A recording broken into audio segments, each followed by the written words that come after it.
Welcome back to the channel, and in today's video we are doing Love Island USA Season 2 Episode 17 Recap and Review. So we are back to gorgeous Las Vegas, where we have, of course, still two villas. The Villa OG is what I'll call it, and Casa Amor. Let's talk about our first couple in this episode, which is Johnny and Selly. It wasn't that much of a content between these two, so I'm going to go ahead and get them out the way. And the thing with Selly, she really misses Johnny, if he's still her man, as she put it. Even though she has this level of confidence, there's still some doubt. I mean, she was having this conversation with Justine, and they both are pretty much in similar positions. You know, they had something solid with both those guys. I'll get to Justine a little bit later. But in regards to Selly, she said that it would seriously pretty much be a deal breaker if he was like into someone else, but that someone else decided to move elsewhere.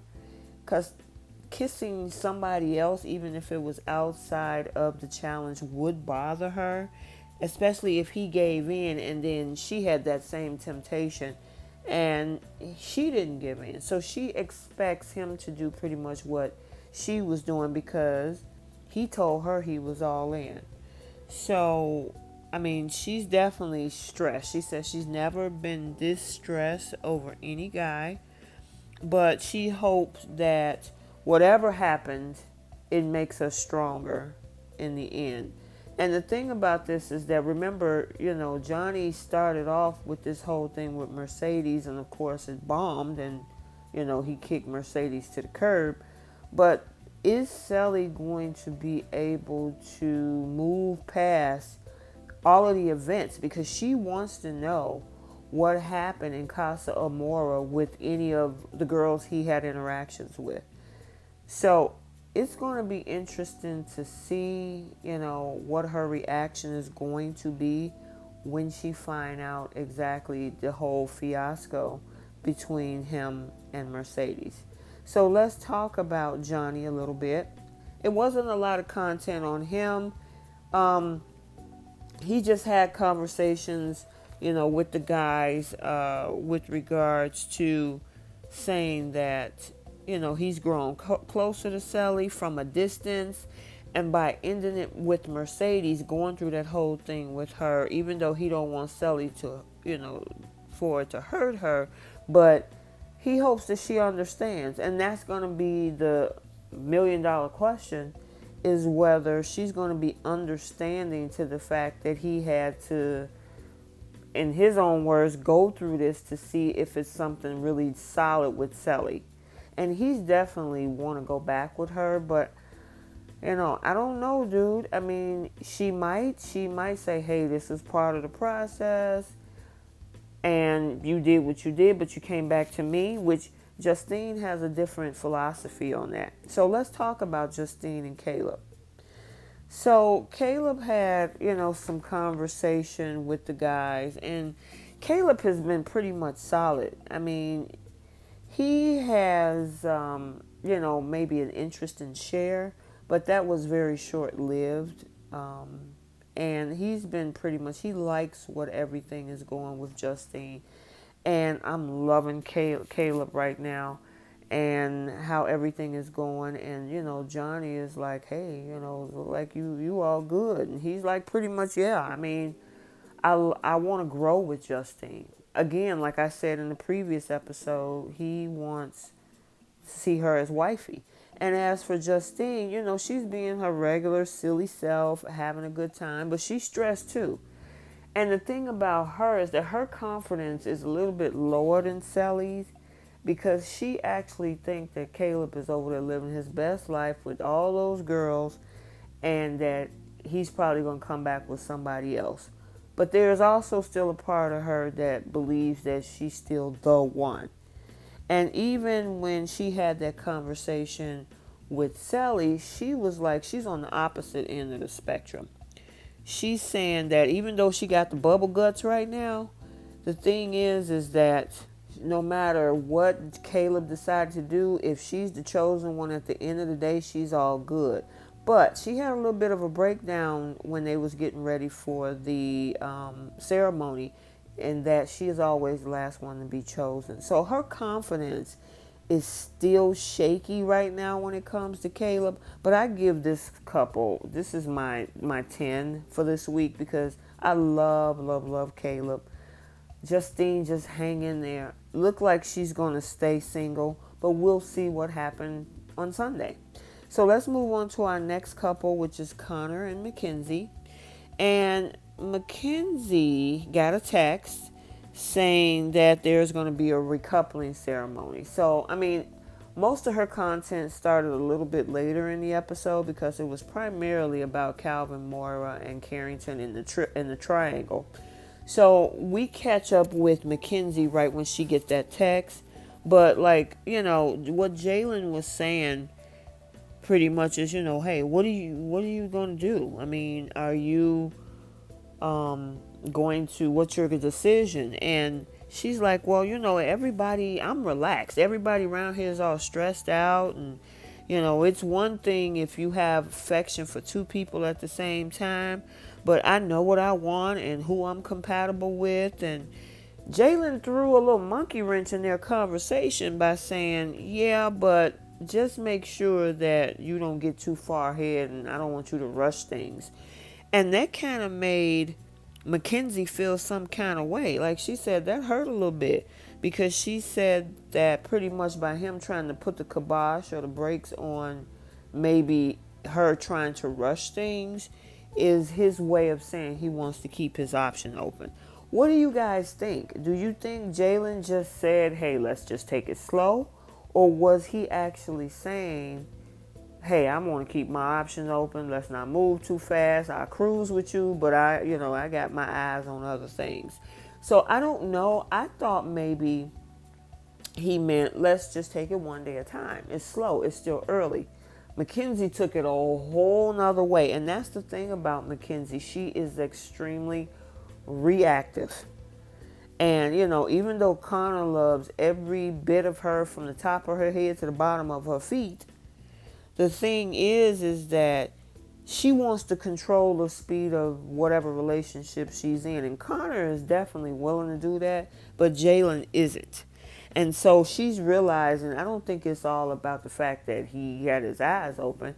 I think it's a situation she realized she's not going to be able to control the relationship if she was to get into one with him.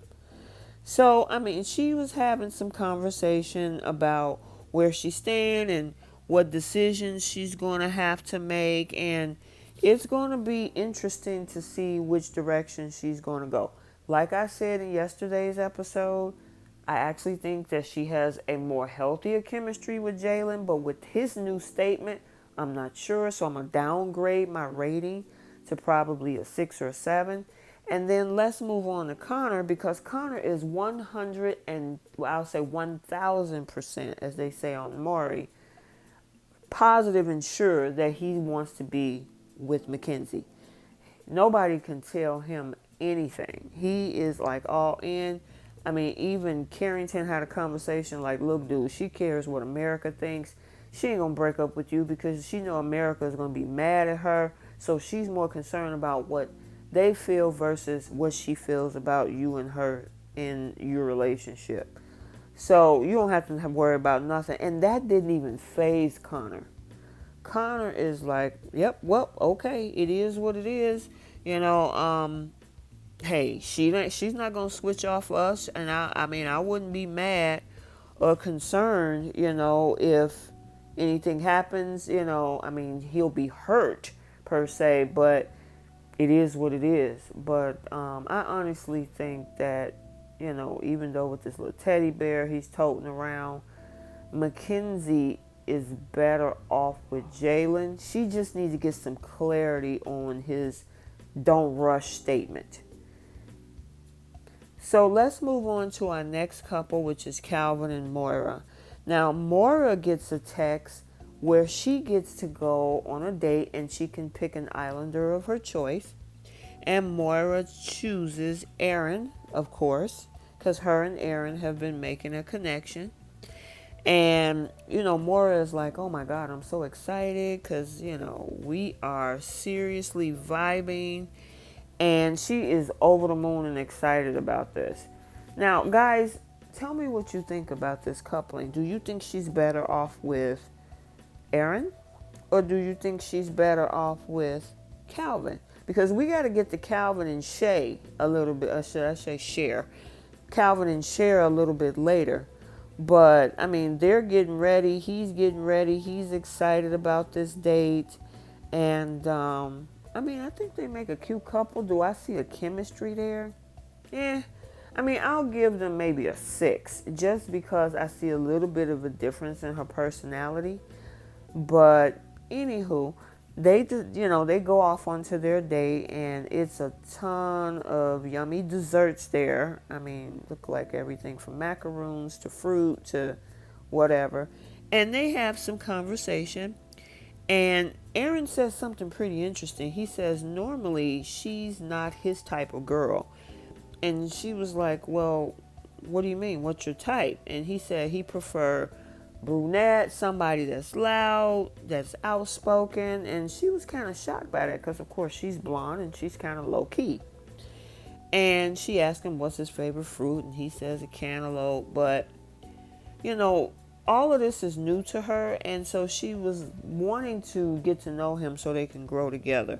However, even though it's interesting in this next statement, she's not his type, but he loves her aura. He's here for her, and he loves her in the sense of her personality, and he didn't expect to say that. What do you think about that statement, guys? This whole thing about the fact that he loves her in the sense of her personality. Okay, and of course she was like, okay, I'm liking this. But originally you said she's not even your type. So you need to explain that a little bit further, and Mr. Aaron. But, with these two, I like I said, I give them a 6. I don't know if, because Moira still have a little piece of Calvin stuck with her. And Aaron is at a place where, he's just trying to figure out whether or not this is somebody he wants to be with. They hugged it out and everything. They enjoyed the date. And then, of course, they even ended it with a kiss. But, I don't know, I just think that was kind of staged to me because I don't see any chemistry. I could be wrong. You guys tell me what you think. But, okay. So, let's move further ahead because Mr. Cake Decorator, Aaron, decides to bake a cake and decorate it. And he wanted to show off his decorating skills in front of Moira, and she thought that was kind of cute. And, they had some conversation about his great skills, and she was saying how she's a baker, but all her cakes come out ugly. Okay, then are you really a baker? You just baking something, not that you're a good baker. But anywho, it looked like he's doing a pretty good job. You guys tell me what you think. They're going to actually show what the cake actually turned out.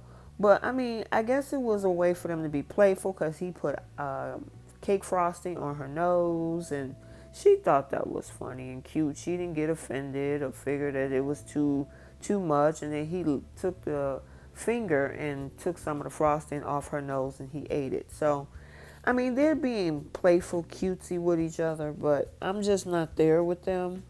They're gonna have to give me just a little bit more, when it comes to this whole thing. And she even made a statement how she's been jumping from relationship to relationship because she had a sit-down conversation with the girls, and she need to figure this thing out, because she's still part with Calvin. She started out with James. Now she's talking to Jalen. She need to figure out, not Jalen. She's actually talking to Aaron. She's got to figure that out, And her conversation with Mckenzie, she's trying to figure out where she's at. Moira's like, I'm conflicted, and she was saying, asking her, how should we feel if we both, come back, meaning Calvin and her, with somebody else? She will feel some kind of way, and she thinking he will feel some kind of way as well. Um, but but she's conflicted because she does have interest in, of course, Aaron as well. So let's talk about Calvin. Calvin has an interest in Cher, and they started off their conversation because I think she is a Latina, and she was like, say something in Portuguese, I think it was, and he said something, and she was like, that's the first thing that I couldn't understand that you saying. So obviously he must have botched that up, but she still kissed him anyway. But Calvin says that she has the ability to take him out of his comfort zone and challenges him, and he likes that. She likes the fact that she can challenge him. Honestly, she's a very pretty girl. I mean, I could see why Calvin would have an interest in her. I haven't really seen a lot of her personality yet. And I mean, granted, it is what it is, but, I'm curious to see more of her if she stick around. But she challenged him to dance, and he got up and he tried to do a little something. I'm glad he didn't step on her toes. But, they had a good time. I mean, I just need to see a little bit more of her. So, speaking of seeing a little bit more of her, they had a second conversation, and Calvin sat her down and said, you know what, I got a big decision to make. I still want to get to know you on a deeper level. And, she's like, yeah, we've had 2 conversations and I see something there, and I'm down to get to know you too. So I'm curious to find out if he's actually going to pick her over Moira. I mean, I need to see a little bit more personality. Is she pretty? Absolutely. But what else is with her? I do know that Cher makes him nervous.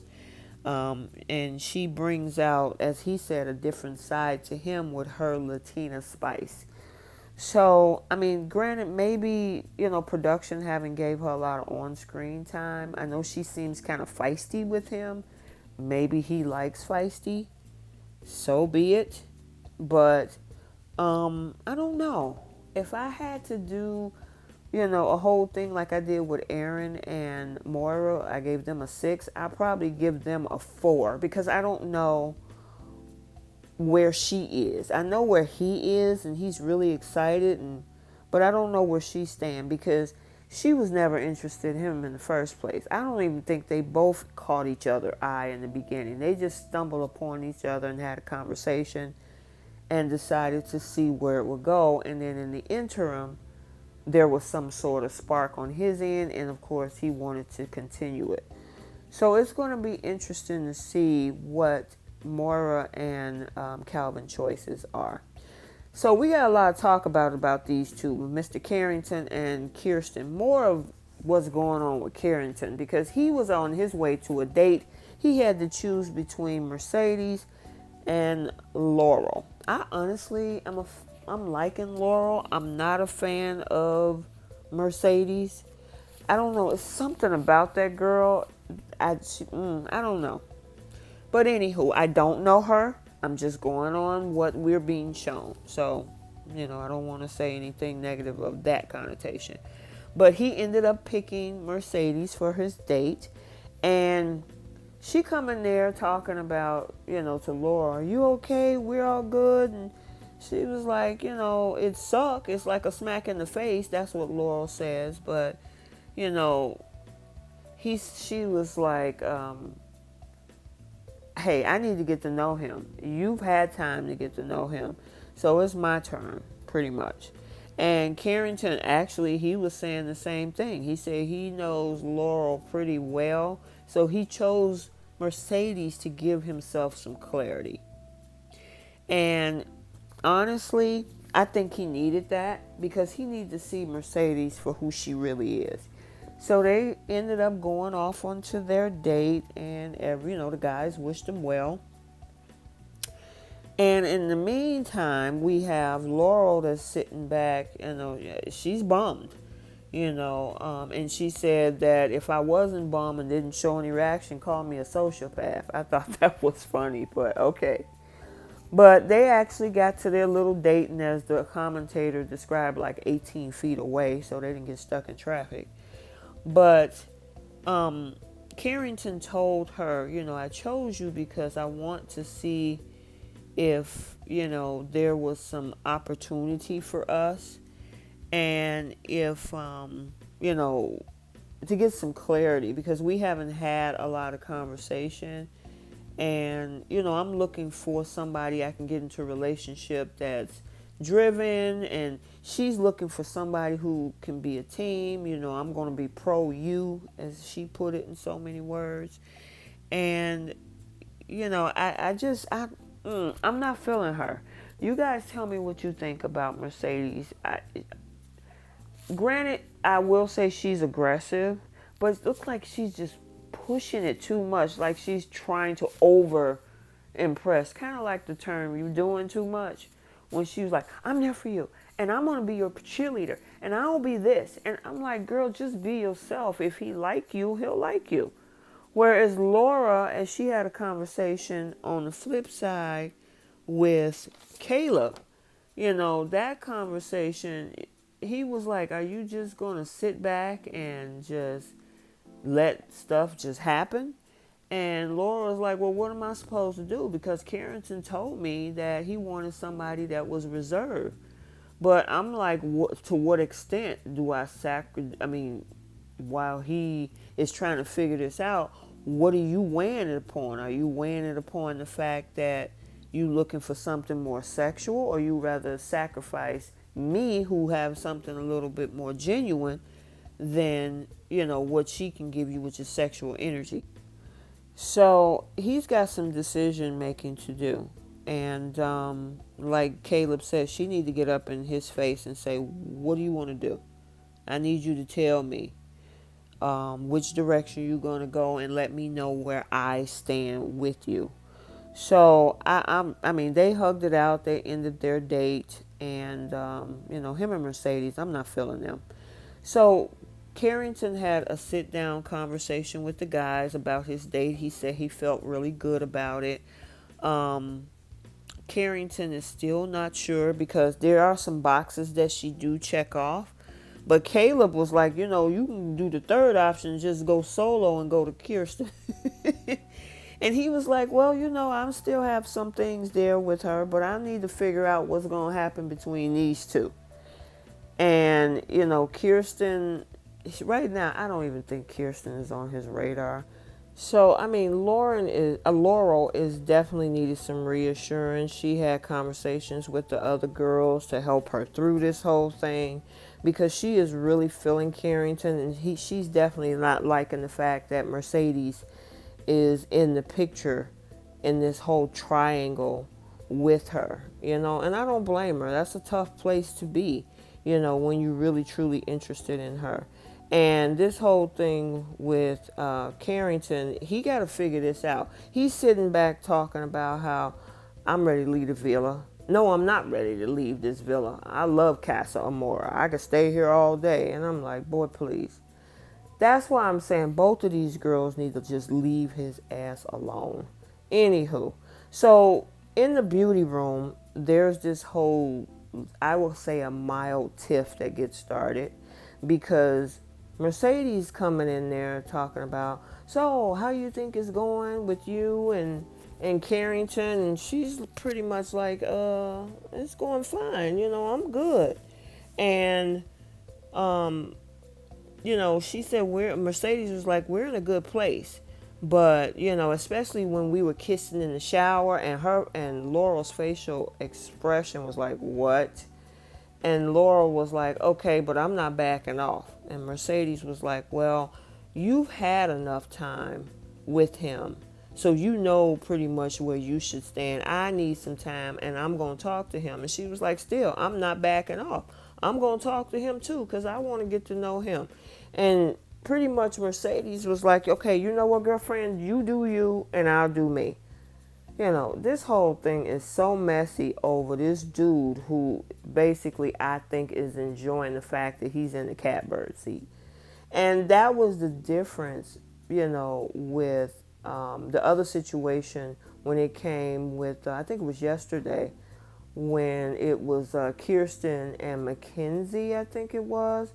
They just said, you know what, I'm not going to go into it with you over dude. These two, they definitely going in on it. And so, of course, Mercedes goes and grabs him and try to get it in. And again, she's doing way too much with her conversation. And I'm here and I'm there. And you pick me, pick me, pick me. And Carrington is just sitting back with his arms behind his head like, look at this girl. She's jumping through hoops. She's definitely she's trying to be that pick me girl. And even though it seems like she has confidence and she's straightforward, but it kind of looked like a little bit of desperation. She's attractive. Be yourself and if he wants to be with you, he's going to choose to be with you. Carrington wants somebody reserved, not somebody that looks desperate and whiny. So, of course, now Laurel has conversation and Mercedes is giving a side eye watching them, which is not a good look, Mercedes. But, she's pretty much low-key like, hey, I'm trying to get to know you. I want to see what we have and see where it can go. And she just got this lighthearted smile. And I'm like, girl, don't overdo it. Just be yourself. And Carrington is like, you know what? I'm really feeling you. I like the fact that we've really gotten to know each other a lot more. And I would definitely like to see where this goes. And I actually, if I had to rate the two of them, I would give Mercedes a 2. And I'll give maybe her a 6 if that was, the final choice. But Carrington, I just don't think, I think he's a player. I could be wrong. But she kissed him, Laurel did. And, of course, Mercedes feeling some kind of way, giving that side eye because she's like, dang, I didn't even get a kiss in my conversation. But, oh well. So let's go back to OG Villa. And you have Kirsten having some conversation with Pat. And Pat was like, I am definitely not envious of the position that you're in. And she was like, yeah, I got a big decision to make. And, Pat wants to continue conversation with her to at least to see if she can find a spark in that. But, Kirsten is still hung up on Carrington, unfortunately. And I just think, it's a waste of time, honestly, because, if you're in his rotation, you're number 3. Number 1 and 2 has already been established. You're number 3. Now, he said that he's open to it, but I don't think so. I just think he was saying that because he was talking to the guys. But she made the decision to stand alone. And this is supposed to send Carrington a big message, which I totally disagree. It sends a message that you're going to be standing alone. So here comes Ariel. She's preparing us, and I was so hoping that recoupling ceremony was going to happen tonight, but it's going to happen on Sunday, unfortunately, because I was all hyped up, and I know you guys too, and I thought that they said it was supposed to happen tonight, but okay. But everybody's ready, and the girls have a big decision to make, and then, of course, the guys over in Casa Amor has a big decision to make as well. So here's the thing I want you guys to do, a little bit of homework. In the comments, give me your predictions of who stand with their original coupling and who's going to pick a newbie. I want to hear your thoughts. And then I'll shout out in Sunday's video whoever was correct with what the actual outcome is going to be. So that's your homework between now and Sunday. And let me know what you guys come up with. And then whoever is the closest to the revealing the results on Sunday, I'll shout you out. So these girls have a decision to make, and you can tell on their faces they are in a conundrum. Selly doesn't have a decision. She already knows. She's worried about what Johnny's decision is. Kirsten has to even figure out if she's going to stand alone, and Moira has to decide between Calvin and Aaron. So let's do our post notification shout out. If you guys wanted to be shouted out, comment in the comments in the videos. So the first person is Brianna L. Thank you so much for engaging on my channel. I really appreciate you. Continue to send your comments. Our next person is Divine Me. Girl, you know you vocal in the comments. I see you out there. I appreciate your engagement and thank you so much as well. And then Treasure Bless. Thank you so much for also engaging in the channel. And if you guys wanted a shout out, please feel free to like, share, comment, and subscribe. And we will see you guys on Sunday.